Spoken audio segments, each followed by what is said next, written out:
What's up, military millionaires? I'm your host, David Prey, and today we are doing a very unique episode with Steve Sims, the author, best-selling author of both Bluefishing and Go for Stupid, who I would best describe as the man who can accomplish the impossible, right? I think that's probably the way that he's known. He makes the impossible possible, and some of the examples of that we will talk through today.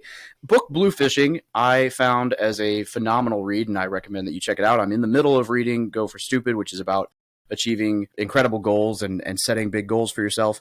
Bluefishing is about how Steve was able to essentially accomplish the impossible, right? And so he's done some pretty cool feats. I'm gonna let him dig into that as we talk. But the reason that I'm excited about this, and the reason that this is a unique episode, is twofold. One, this is the first time that I've recorded an episode in 200 episodes where we've gone live in the Facebook group, live on YouTube, all at the same time.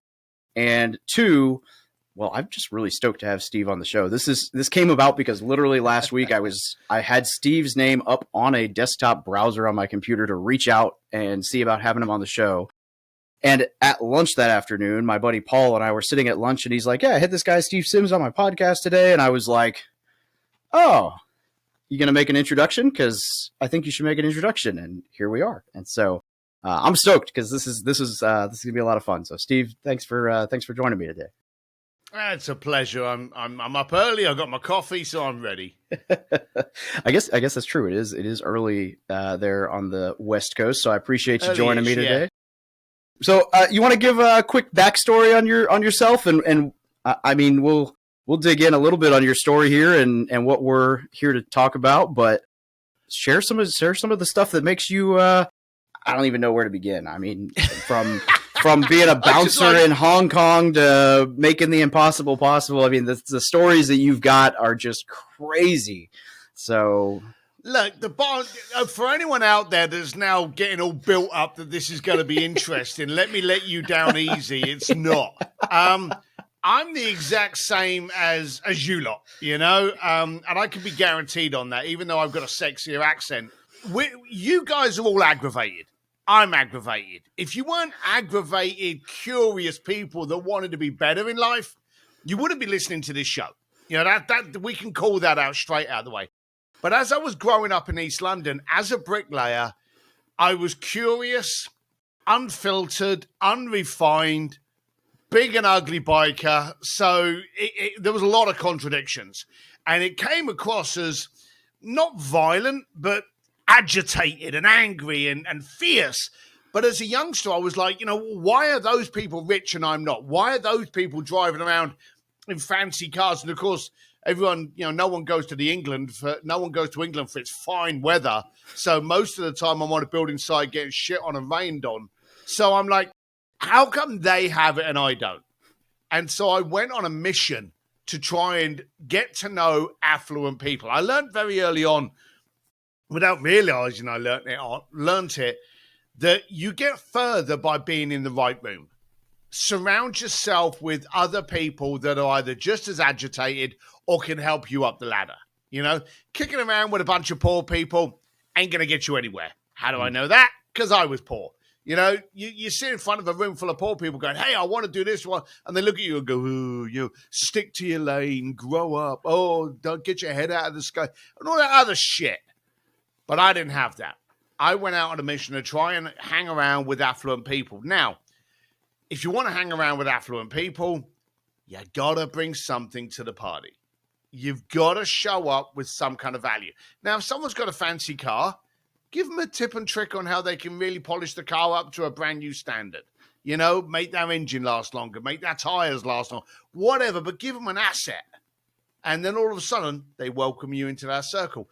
And that's what I did. I couldn't afford to pay my way in, so I used to bring value add. And the good thing is, we've all got these little phones near us now that we can actually find out about someone and go up to, like I could say to you, Dave, "Hey, Dave, you know, I want you to introduce me to so-and-so." There's my ask. But hey, before we get into that, I know she got a podcast. And it's a really good book. But I was wondering, and you mentioned Cameron Howard. Love Cameron. You know, hey, you talked about Cameron. Would you like me to make an introduction? Oh, by the way, do you know this person? Hey, what about Brandon? Would you like me to get Brandon involved? You know, I build up my assets and I bring them to you. Now, I'm no longer Steve Sims asking for something. I'm an asset. So I wanted to see how far I could take this, and I took it quite far. I ended up working with the Vatican, the Pope, Elton John, Elon Musk, Richard Branson. I haven't worked with Jeff Bezos, but there's less people that I haven't worked with than those that I have worked with in the billionaire world. Worked for Ferrari, Cartier, Piaget, Tiffany, the biggest brands in the world. But all the time, it was because I carried curiosity. And that curiosity led me to go, I wonder if everyone else is doing this. And I wrote the book Bluefishing, only to realize that people are ignoring the simple shit. There's a problem and people go, oh, I've got a problem here with my marketing and my advertising and my clients. Oh, I've only got a budget of $20,000. So how many adverts can I get for this? And you're like, why are you focusing on doing the adverts rather than focusing on the referral network that you've got within your Rolodex and in your phone? So I go for the simple shit that works. And I was stunned by the planet that didn't do that. And then, of course, I wrote my second book, and that brings us up to where we are today.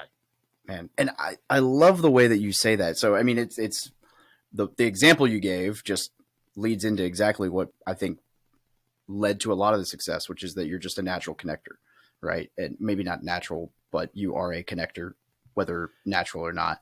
And which is cool to me, well, because I consider myself to be, when people ask what my superpower is, not that I would say I've utilized it as much or leaned into it as hard as I should, but I love connecting. There's not a whole lot that brings me more joy than making an introduction and watching both people win. And I just love it.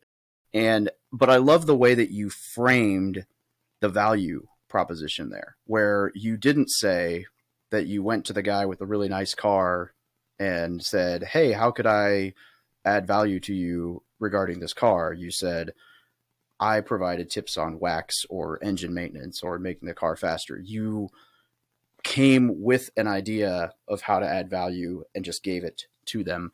Because I think there's this, people hear value add and I hate when, I shouldn't use the word hate because the intention's good, right? So, but when people come and they say, hey, how can I add value to you? And it's like, oh, it's like, Jeff Moore, friend of mine's he's got a saying on this. He says, why is your intention now my problem?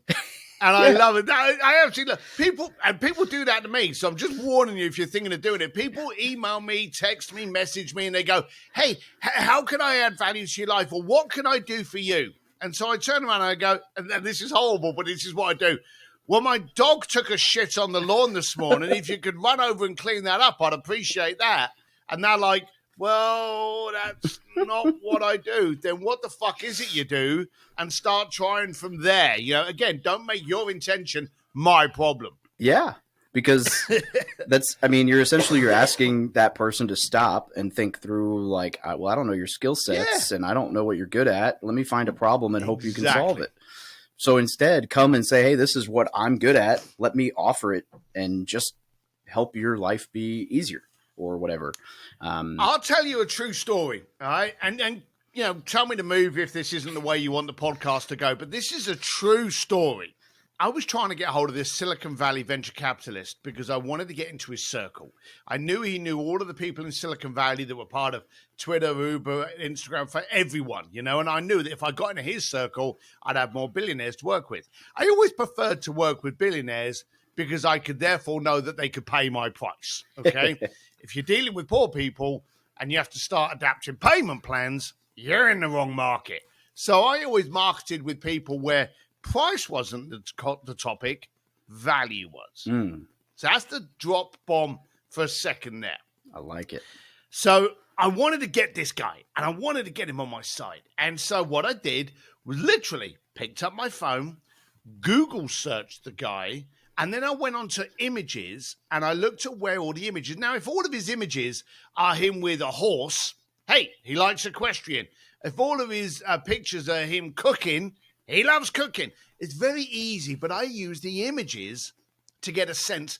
And then I try to follow the social to see what they're on. Now, a lot of affluent people, they use social as a marketing tool. So do I. So their real life's not on it.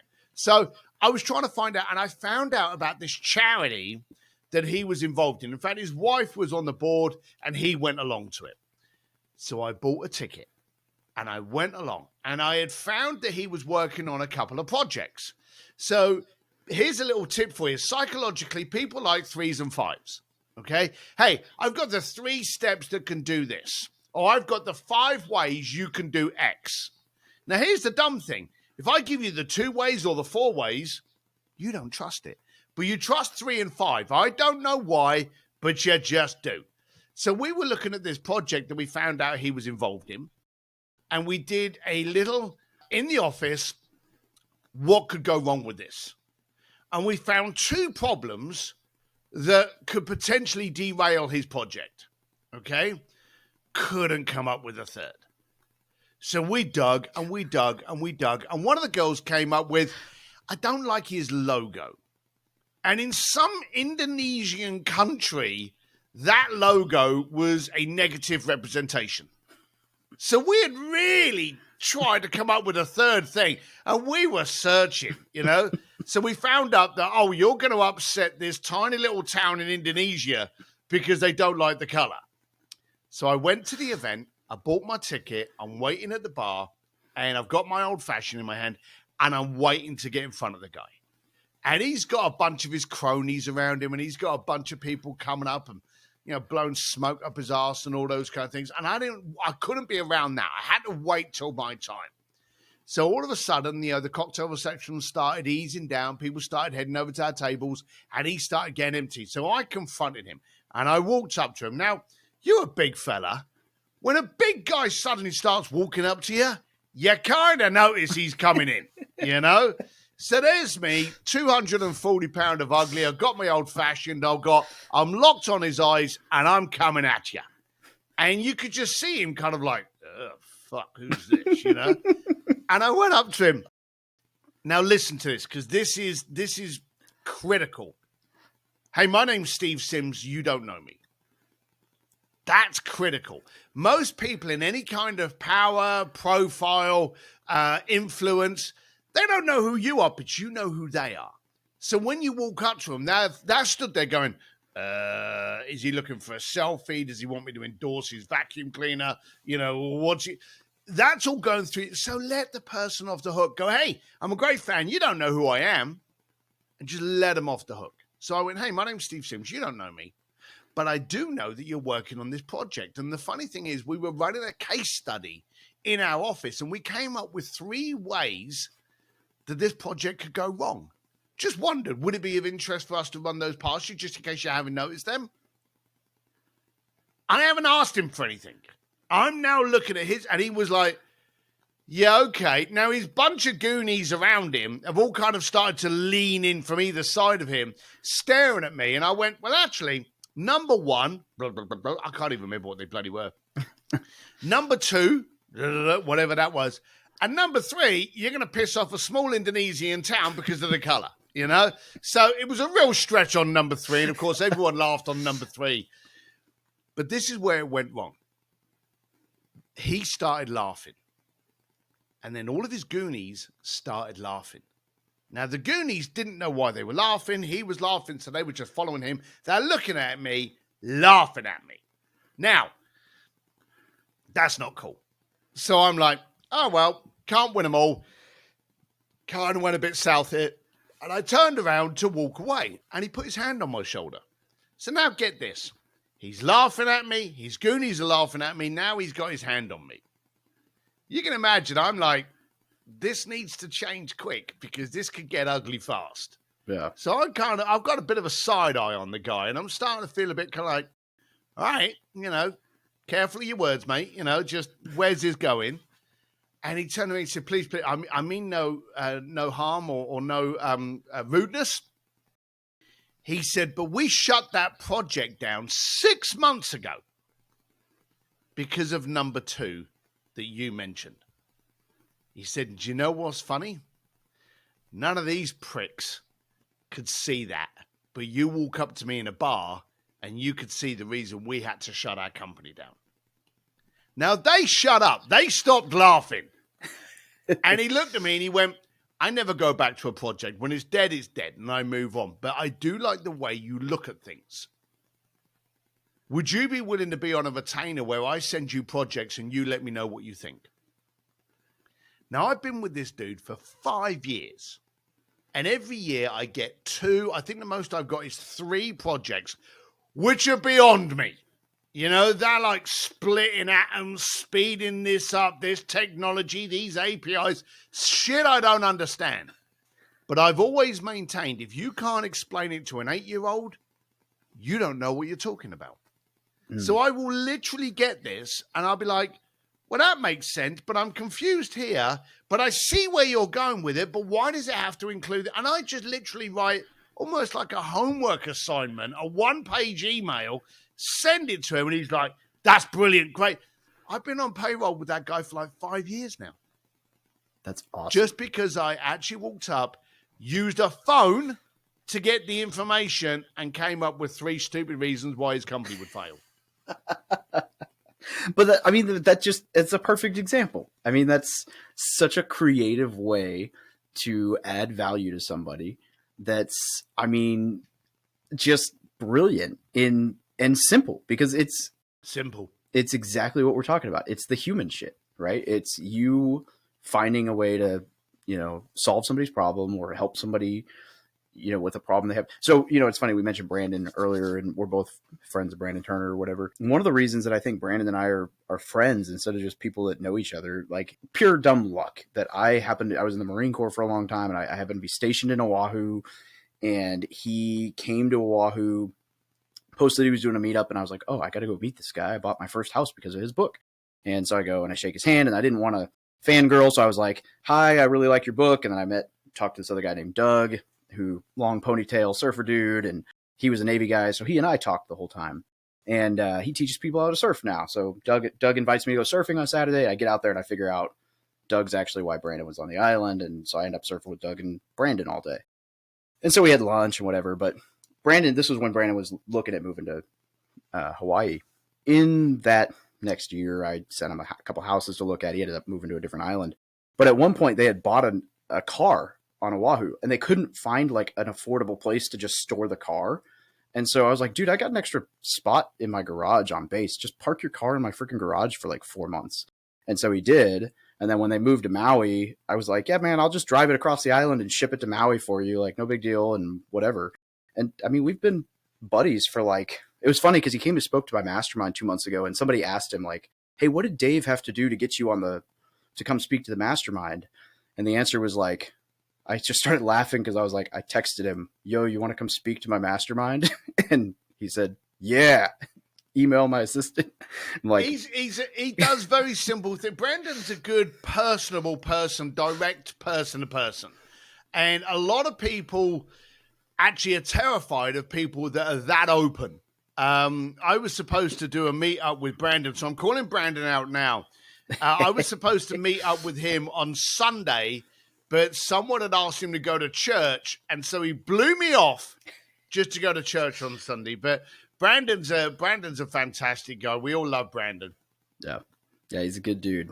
Good dude. All right, so we've gotten through the fact that Steve's done, dinner with Michelangelo's David, and married with the Pope, and playing with Journey and Guns N' Roses, and all kinds of just crazy things that you've pulled off.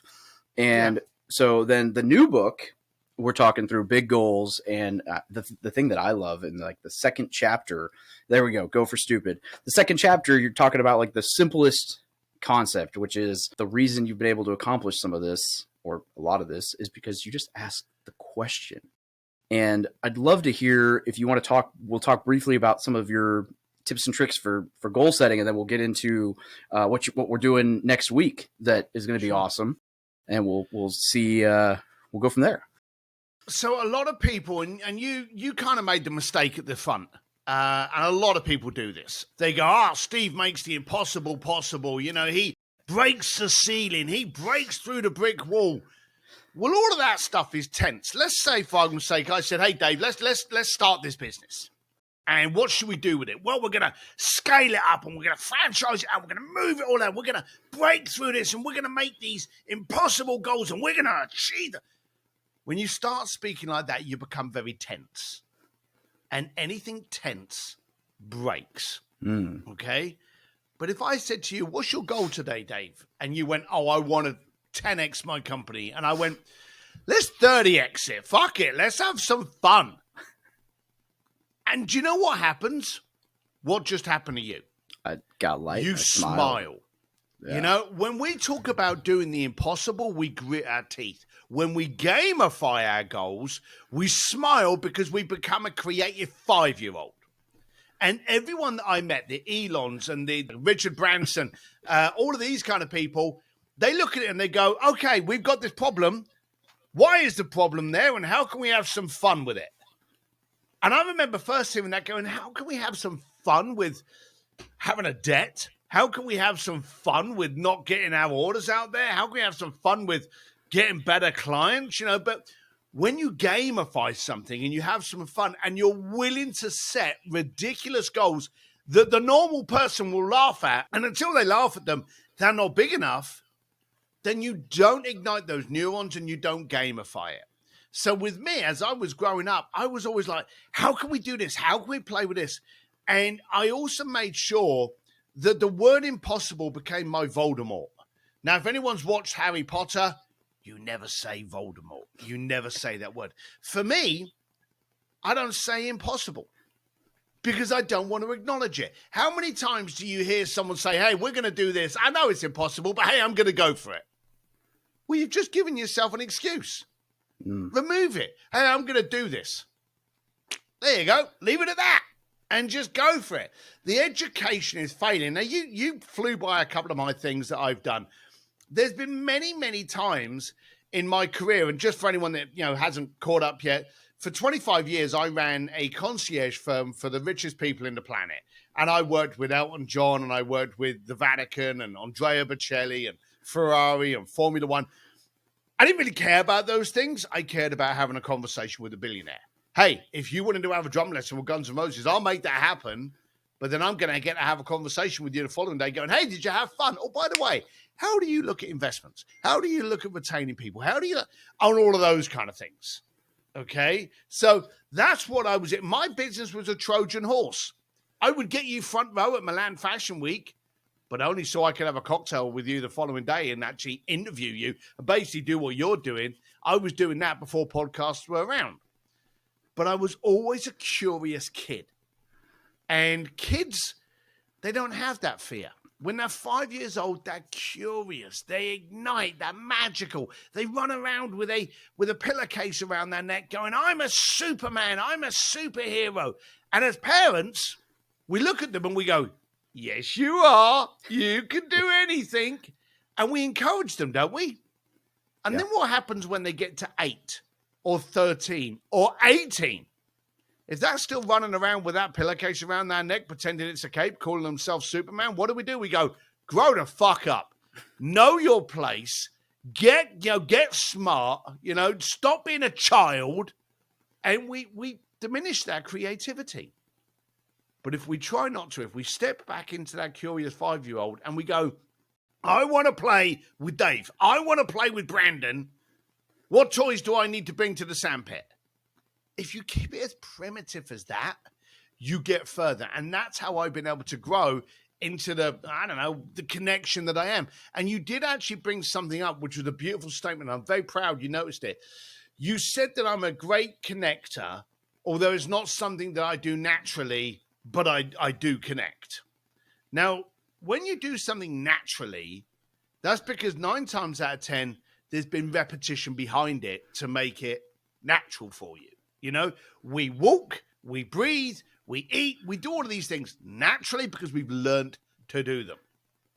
Me, as a kind of very aggravated big fella, I had to learn how to communicate. If I wanted an amazing answer, I had to ask an amazing question.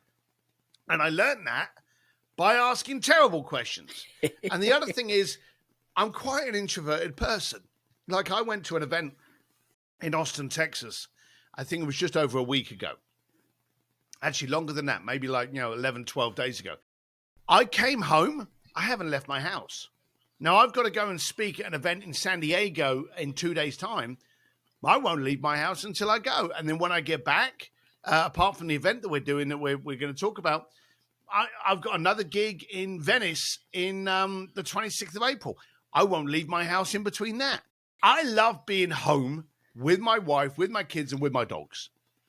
So bottom line of it is, I connect, and I've made it natural only because I've practiced it. I like that. And, it's interesting because everybody always speaks in absolutes about extrovert and introvert. And I don't know that that's necessarily true. And I would say, like, I use myself as an example, right? People look at me and they consider me to be like an extreme extrovert. But anybody who's ever shared a room with me at a conference has gotten to see the side of me where they come in the room at 2 p.m. and I'm like, shut the fuck up. I'm not here. I'm on my phone. I'm on Twitter, TikTok, and I'm doing nothing. Like, this is disconnect time. You leave me the hell alone for the next hour. Like, that I don't exist, or comes in at 8:00 at night and I'm like, nope, it's bedtime. Like, go away. I'm recharging. And so it's like, yeah, I'm super extrovert from this time to this time. And then it's nope, we're done now. And so I don't know, but I'm curious. I'd love to hear. I know that's one of the things we're going to talk about, and I mean, might as well. This might be the perfect segue to lean into what's this challenge you got going on, starting on the 28th, right? Yeah. So for the benefit of people listening here, let's go back to the conversation that you were talking about, because I think it's a very valuable one. It's this case of when you're left-handed or right-handed. Especially when you're left-handed, you have to conform. There's a lot of things that are only right-handed. You overcome the fact that you're left-handed. I'm a lefty. And then people look at extrovert and introvert, especially introvert, and this is what makes me giggle. No one tries to fix being an introvert, being an extrovert, but they always try to fix being an introvert. Have you noticed that? And the downside is that we try to pigeonhole ourselves. If an extrovert has a really, really bad day, they hide in themselves. They will literally just go, everything's going wrong, woe is me. They get depressed and they hide in, and they become into an introvert status. And if an introvert suddenly the following day wins $500 billion on the mega ball, they suddenly become a party hound. So it's not a case of just going, this is your box, this is where you stay. Because on a day-to-day basis, you're like the ocean. You move. Now, when the ocean's calm, you will revert back to wherever you are on that scale.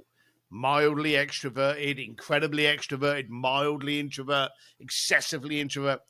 The point is, what you've been given, you need to work with. And and you've actually pulled it up there perfectly.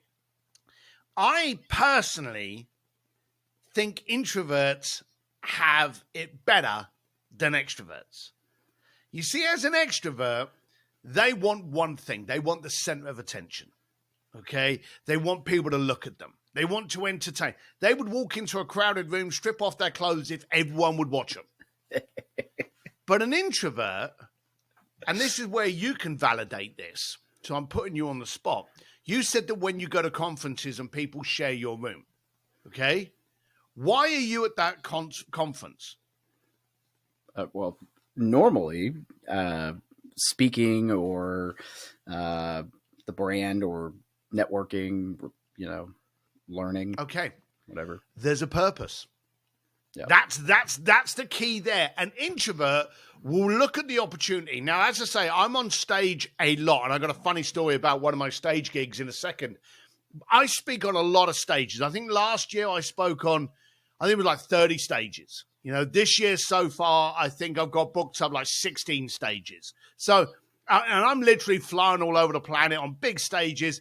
I've done CEO board meetings for like 15 people, and I've done 15,000 theaters. So it varies a lot. But the thing is, I look at it and go, okay, what's the benefit of me being on that stage? And I've turned down stage gigs because They're not my people. I don't have the message that I can benefit with it. So an introvert looks and calculates, what's the point of me being here? Now, you've already said you go to the conference because it helps you with your brand. It helps you to network. You're speaking there. There's a purpose.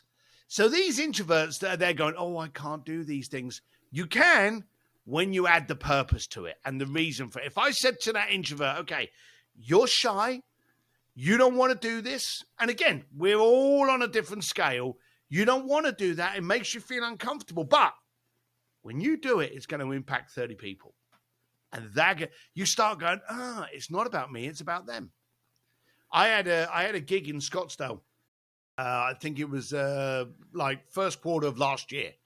And my flight was supposed to get in the night before.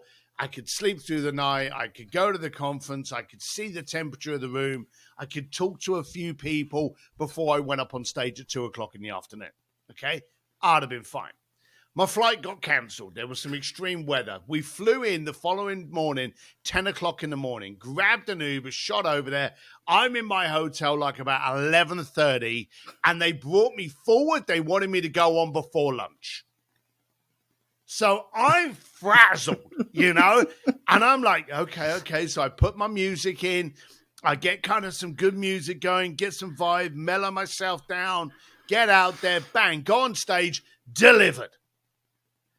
And then I came off stage, and when I came off stage, at the back of this conference center, this hotel in Scottsdale, they were actually bringing some stuff in through the back doors, and I could see through the back doors, and I could see over the fountain and courtyard my room that we were staying in.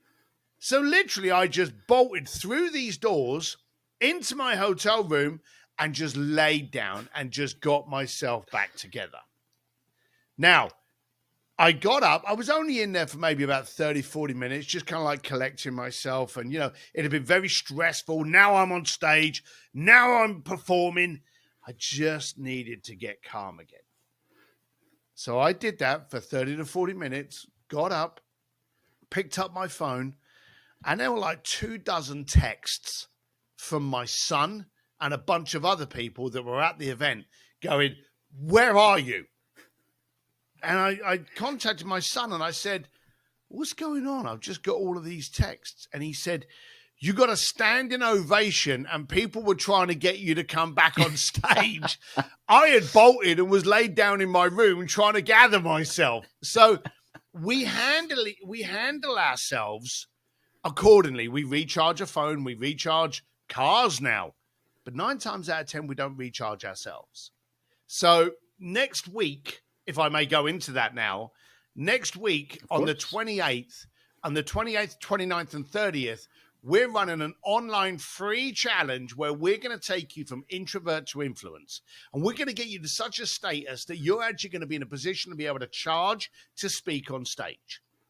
So we're going to run through the basics of how to control and utilize your superpower of wherever you are on the spectrum, how it matters and where it doesn't matter. I got some pretty amazing guests coming in over those days that are going to impress you. And I'm on about speakers that charge $50,000 to $100,000 that are going to come in and help you with some of the ways they do it. We're going to be focusing on your digital presence, how you show up online. And then we're going to show you the power to gain authority, how to get that credibility, how to get that authority, and how to monetize it. And we're going to run that over 3 days. And there's going to be a lot of information that you can just take and go. And of course, at the end of the 3 days, I'm not going to try and act like a chump. There's a program that if you want to get involved and stick with me for another 8 weeks, you can. But you can take those 3 days, utilize just the basics of them into your business and into your life, and learn the art of communication and connection with purpose. Love it. And I also appreciate the fact that you acknowledge that there's something after the 3 days. I can't stand when people don't. We're not idiots. Everyone knows the game. So we know the game. But again, you can actually the basics are going to be there. Okay. And I'll be completely blunt. Some people are going to need to focus on those basics before they get into some kind of after program. So sign up, be there. You can go to stevedsims.com/challenge, find out all about it.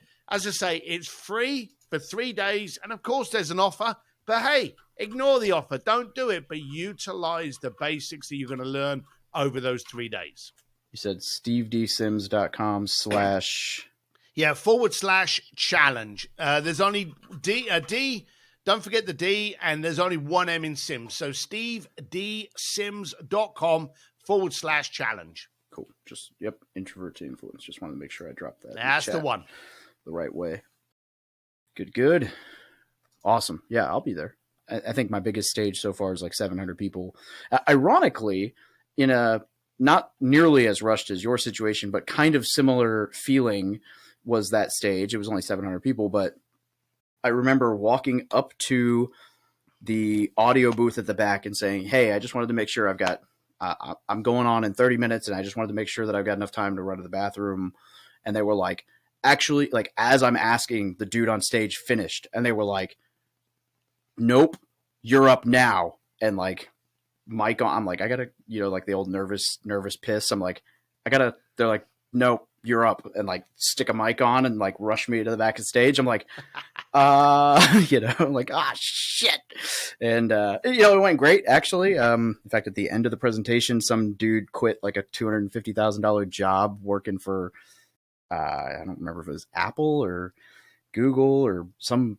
I was like, no, my presentation about how I went from W-2 to full-time, was not to tell you to quit your job. Like, I'm in the back, like, I don't take any responsibility for this. Like, but it went well, but it was definitely, I can relate to how nerve-wracking that is to be like, in my head, like, okay, 12 o'clock. And then they're like, nope, 11:35, you're up. Like, ugh. It is funny. Isn't it funny? You say about only 700 people, okay? My smallest group was 7. And as I say, my largest, I think, was 15,000 or something. And you get more nervous the less people there are. And I remember I got this gig, and the gig was in Seattle. And I'd gone, okay, who's it for? Well, it's for, senior executives. Okay, what's the ages? What's the demographic? What are they looking? The one question I had not asked, because seriously, I don't think, and I'm trying to pause to make sure I'm not inaccurate here, it doesn't really matter how many people are in the audience. I want to know who they are, what the problem is, why they're there. Because if it's like a corporate gig and everyone's been paid to be there, and there's a golfing event that afternoon, then they're not really into the event. They're there just so they can spend a couple of nights with their mates and go and play golf. But if it's an entrepreneurial event and they've all had to pay to be there, then they're eager for information. So there's a different vibe and temperature based on the people. So I never asked how many people are there. So I get to Seattle, and I get to the hotel, and I'm like, okay, and I'm at the lobby. I'm like, where's the conference rooms? And they're like, they're down there. I'm like, I'm just going to wander over to the conference rooms to see if they're setting up the stage. Nothing. None of the conference rooms were being set up. And I'm like, hang on a minute. This is a 3-day event. I'm on day 3, so they should already be in mid-flow. What the hell's going on? So as I was doing that, I got texted by the lady that was setting it up. And she said, oh, did you check? And I said, yeah, I checked in okay, but I'm actually down here at the moment. No one's here. And she's like, oh, no, we're in room so-and-so. And she's like, come on up and just say hi. I know you're on tomorrow, but come on up and say hi. So I went up there. It was a hotel suite that they just had a table in there. And I walked in, and there was 7 people. And my audience for the following day was 7 people. And that was quite nerve-wracking to actually engage all 7 because, it's a numbers game. You speak to 15,000 people, you can guarantee some people just aren't going to like you. But when you're speaking to 7, you're going to make sure that every single person's engaged, or otherwise it's going to change the temperature of the room. Oh, yeah. And then you've got to play the game of, like, whoever's not engaged is who gets all your attention, and you try to, like, pay attention to whoever's the least engaged. And, like, now there's pressure in it's hard for me, at least, because I'm like a 99i on the disc profile. It's like, if somebody's not engaged, I feel like I'm like, okay, now all my attention's on this person to be like, why are you not, like, let me get you back in the room. Like, yeah, it is tough, but that's called reading the room. And a lot of people don't know how to read the room. And here, this is the other thing. And again, I'm not trying to force it, but I am trying to force everyone to learn it. Whether or not they do my challenge, whether they do everyone else's, I don't care. But here's the thing they understand. The ability to articulate your message, your impact, and your conversation is a dying skill set. Now, we were pretty bad with it before COVID. COVID came across and all of a sudden taught us a habit to not personally interact. There's still a ton of people that still work from home. All of a sudden, we are not as social animals as we used to be, but we still desire and need to connect. Sadly, that's why there's so many suicides, because people can't connect with other people that they can relate with, and they're alone. We're not loners. Even though we're introverts and we need some alone time, we're pack animals. We need to align with other people. I was out a while back, and I won't mention their names, but I was with two very successful speakers. All of us are, some scale of an introvert. We were having lunch for about 45 minutes. No one said a word. And it was just comfortable just to be able to sit there in that silence. And that was beautiful. So, that's the basic line there. The people need to focus on their communication, because whether or not you're speaking on stage or you're conversing on a Monday morning sales meeting, selling a widget, raising some investment capital, however, the art of communication is what you need today more than ever. I would agree. I mean, but I don't know that there's really any need to elaborate on that. I think communication's incredibly important. In fact, I think that when people ask me what I'm really wanting to double down on this year, the answer is content, intellectual property, content, branding, getting just communicating, outwardly. And I think that a lot of that has to do with just communicating a message, right? And I think that branding content side of the world is just going to continue to get even more important, more impactful, more, popular. And maybe people like yourself and Brandon and all these people who have a presence or have written books or have are communicators understand that. And communication's the basis for all of that. So well said. Well said. You ended that so beautifully. We command attention. We write books. We speak on stages, but communication is the basis of it. It doesn't get better once you've done those things. You need to focus on that in order to do those things. Brandon realized to be able to do what he needed to do, he needed to engage the conversation. Okay? After that came speaking and books and masterminds and events. And I've spoken at his events in Maui, and brilliant events. Anyone that's thinking of going to a Brandon Turner event, just go to it. Stop thinking. But he basically understood the element of engaging an audience with impact and knowledge and help first, and then built from that. It doesn't go the other way around. There's a lot of people out there going, well, it's easy for you. You speak on stage. No, I had to learn how to communicate in order to be able to speak on stage, in order to be able to get my book deal. If I couldn't communicate, how the hell could I get a book deal? Yep. So it is the basis of absolutely everything. It is your foundation. Yeah, there are plenty of people out there who have something valuable to share that never get a chance to because they don't know how to articulate it. Yes, very correct. Yeah, it's not about, and that's the other daft thing. And that's actually something that people should look at within social. A lot of people are there at the moment, and I can pick on you.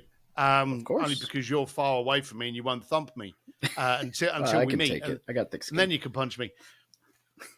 We're big ugly lumps, okay? It's true. But we're not sitting here going, oh my God, how's my hair today? Oh, I've got to look pretty on camera. We're here going, hey, I've got some impact for you. And when you show up with impact and benefit to your community, they don't care how your hair is. They don't care if you're wearing the same bloody T-shirt night in, night out. If you can show up with benefit to them, then you're an asset. And when you start being an asset, your nerves, your looks, your style, none of that matters. And that's the problem today. Everyone's going on to, and you said about building content, everyone's getting onto social platforms and they're like, oh, I've got to lean up against this car. Oh, I've got to look good in a swimsuit. Oh, I've got, show up with value, show up with intent, show up with short, concise impact, and benefit the consumer, that's when they will keep you on board. Yep. You know the old, you want to look rich or be rich. Don't get me wrong. I'm all for, I love, when I put on my dress blues when I was in the Marine Corps or wearing a nice suit, like I like the confidence and the feel good and whatever. But, I do that when I want to do that. But I'm definitely the dude who has worn sweatpants and a t-shirt or sweatpants and a hoodie to dinner with friends before. And I've had friends call me out on it, be like, dude, what the hell? And I'm like, I don't care, man. Like, I'm comfortable. Leave me alone. And jeans and a t-shirt's my thing, or, whatever. And it's funny because you're in control of it.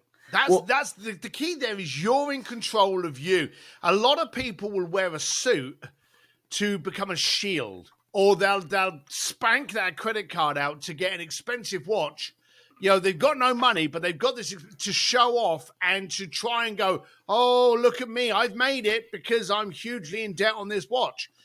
I love wearing a suit. I love dressing up and going out with the wife. As I say, I'm going over to Italy next month. I'm going to take some slacks. I like to look a bit different over there because you dress accordingly. But I'm in control. I don't need it to actually perpetuate who this person is supposed to be. I'm in control of what I wear. And that's what you're saying clearly. Yeah, exactly. And that was literally what I told the guy. I was like, or the guys, I was like, dude, the three wealthiest people in the world, or three of the wealthiest people in the world, are Elon, Jeff, you look at Steve Jobs, Jeff Zuckerberg, right? Like those four people are all super, super, super well off, and they all wear black t-shirts and jeans. So leave me alone. Like, nobody cares. Like, it's whatever, man, and the old, I just like, simple, no wasting time on decisions. In fact, one of the things I missed the most about the military was just wearing the same damn thing every day. It's like, I don't have to think about this anyway. But okay, so I'm curious. I love for that. I am curious, not that this has anything to do with anything that we've talked about, but you mentioned a few times in your books, and you're a big biker guy, and obviously you look the part. I need to buy a bike again. Mine got totaled a long time ago, and then I had kids, and so I just haven't pulled the trigger on a toy again because I've been buying houses instead. Every time I go to buy a new toy, I buy a house, and then I'm like, I'm gonna buy a toy eventually. Eventually, I'm gonna get to a place where I'm like, that's enough houses. Now I can buy a toy again. But I'm curious how you became so big into biking when you alluded to growing up in East London where the weather's shit all the time. And I got rid of my bike when I totaled it here in Missouri because I started riding when I lived in San Diego. When I moved to Missouri, I was like, this place sucks to ride. The weather's all over the damn place. Like, if I'd grown up in London where it rained all the time, I probably would never have gotten on a bike. Well, that was back in the days when motorbikes were the cheaper form of commuting. So I had a motorbike because I couldn't afford a car. I think at the time I never got involved in biking because it was, beautiful. I had these shitty bikes that basically would start whenever they were. They're real temperamental, shitholes. Kickstarts. Yeah, they were just terrible. And I remember coming out from the pub and trying to get on there, just leaving the freaking thing because it wouldn't kickstart. But the funny thing happened in that as much as my aggravation then started to get larger, I found the motorcycling took me out of my place. You see, when you're on a bike and you've got the hand-eye coordination, the hands, the feet, you're watching, because everyone on the road's trying to kill you, it's like a meditation. And I found that when I rode a motorcycle, I was calmer. Now, I didn't like it in London, and then I moved to Bangkok and Hong Kong and Geneva, and this gave me better weather. Yeah, there was some winter in there, but it gave me better weather when it was good days. And then there was no surprise. I ended up in California where I get to ride 362 days a year because it's perfect weather. But the thing is, and here's the funny thing, I just bought a car. That would never normally be something you would announce, but I bought one of the new Ford Broncos just so I could tow and carry bike parts because I've never had a car. I've just always been on two wheels. I think it's 12 motorcycles, and I've got a gig in San Diego in a couple of days' time. I'll be jumping on the Harley Glide. I've got racetracks that I go to. I take the MV or the Ducati. So I've got all of these different bikes for different experiences. But I noticed in today's world, we can't unplug. You even jump on a plane now and there's Wi-Fi. You just can't unplug from getting contacted or a ping. But when I'm on a motorbike, I can't take your call. I can't drive through Starbucks. I can't pick up your groceries because I'm on a bike.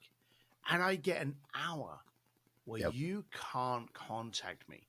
And I really, hey, you buy bikes because they look cool and stuff like that. But I've got to admit, it's those moments that I get to unplug that will always have me on two wheels. And I'm scared of the day when I'm too old and I can't be on two wheels.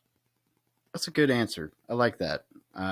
Especially, I mean, and kudos to you for still being on two wheels around LA, because I'll tell you, LA is the one place that I've ever ridden where I about swore off bikes. Yeah, that's the only place I've ever had a car door opening. So, oh yeah, they do that. They do that. It's yes, it's a real strange. As I say, you've literally got to drive like they're out to kill you today. But I do, I had a Harley, an R6, and I've had a couple other little toys here and there, but then some sports cars or whatever. But you're absolutely right about the bike and disconnecting and the feeling when you're taking it on back roads or canyons and just cruising. It's good times, and that might be worth revisiting, even out here in Missouri. I urge everyone. Some people meditate by running, some people meditate by gardening. But I definitely believe that everyone, the dumb thing is we go to bed, and before we go to bed, what do? We put our phone on charge because you've got to recharge that phone, but we don't focus on recharging ourselves. And sleeping is not a total recharge. You've got to take your mind off on certain things. So you've got to find something in your life where you can literally unplug from the planet and just focus on something else. That's a good way of actually doing it. A friend of mine, I've got to call him out because he helped me, a guy called Jason Campbell. I was the arse that always said, I'm never going to meditate. And he's a big meditation guy. I think he's the number one iTunes meditation guru. And he's a wonderful guy. Actually, I should introduce you. It'd be good on your podcast. I would love it. But Jason, I remember kind of basically shitting on him with his meditation camps and stuff like that. And I remember saying to him something like, you all sit around a tree, hug it, and then sing Kumbaya. That's not really me. And I'm really just taking the piss out of him, and I love him. He's also got 10 black belts and every other thing. So, I knew he could kill me if he wanted to. But he asked me about my life, and I told him about the motorcycle. And he said, the funny thing is you're dissing meditation and you do it on a daily basis. And I really didn't understand that motorcycling was my meditation. And it took him to actually explain to me what meditation was, how beneficial it is to my head and to my mind. And then I was able to go, you're right, I do that. So I don't joke about the Kumbaya anymore, but we should all find a way of unplugging. I agree. And I'd love that introduction. I'll make the more intro. Into some meditation for sure. Steve, this has been awesome. Not disappoint at all. Great to connect. Okay. And I will be sure to push this on all the platforms, share the link, and I'm going to be at the Introvert to Influence Challenge myself. And where else? So obviously we'll push that, but for anybody who's listening to this as, they missed the deadline, where else would you like for people to know to go ahead and get a hold of you? I'm at Steve D. Sims everywhere. So Easy. D for dash in and 1 M in Sims, but I'm on Steve D. Sims, whether it be Twitter, TikTok, anything. I'm probably more active on Instagram, but I'm literally stevedsims.com or Steve D. Sims on any social platform that you consume. Well, and if you're listening to this on audio, I know you're conflicted now because he's referred to us both as big ugly guys and now dashing, but dashing is definitely the way to go. Big pierced bald dude. Gotta love it. Looks exactly like a British biker that you would everything you would imagine. I love it. Steve, thanks so much for joining us today. It's been a pleasure. Thanks for having me, Dave. Absolutely.